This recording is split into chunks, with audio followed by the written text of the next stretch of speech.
To a primetime news follow-up now. Earlier this month, we told you about a woman's son who was beaten at the Bellevue hospital by a staff member.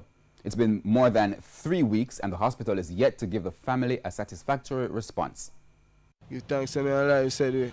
Ryan reliving his ordeal at the Bellevue hospital in the week of August 5.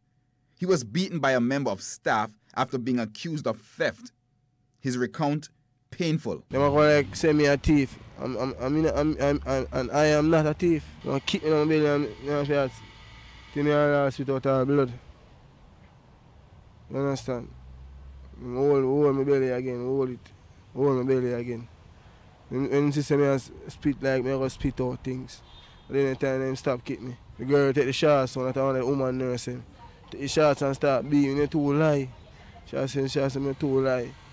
And fling the shots back for me. Ryan was released from the hospital last Saturday. It's been more than 3 weeks since the incident, and his mother, Yannick, says apart from the meeting she had with hospital administrators when it just happened, nothing more has been forthcoming. The only thing happened that I get a call on my phone from the doctor and said that I should come and receive my son.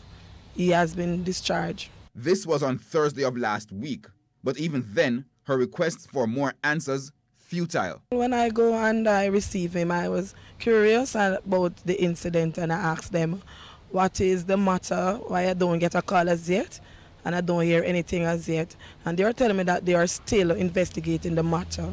So I asked them why it is being investigated so long, and they are saying that it takes some time, but I said to them that you know the staff that work on that night, so it shouldn't be so long. So they said that they just have to wait.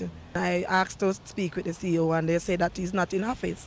I want to speak with the patient advocate and she said that she's still on the matter, so I should wait. She wanted documents to prove that her son actually received medical attention for his injuries. But she says apart from being told an x-ray was done, she has no proof and she's worried. Based on my son spit blood and you don't know what can occur from that.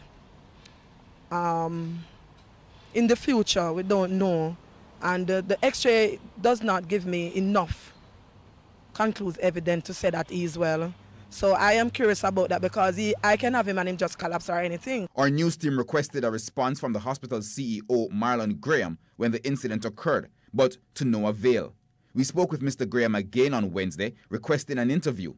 He responded to our request in a one-liner email this morning, quote, "The matter at caption is currently an active investigation. An update will be provided at the conclusion of same," end quote.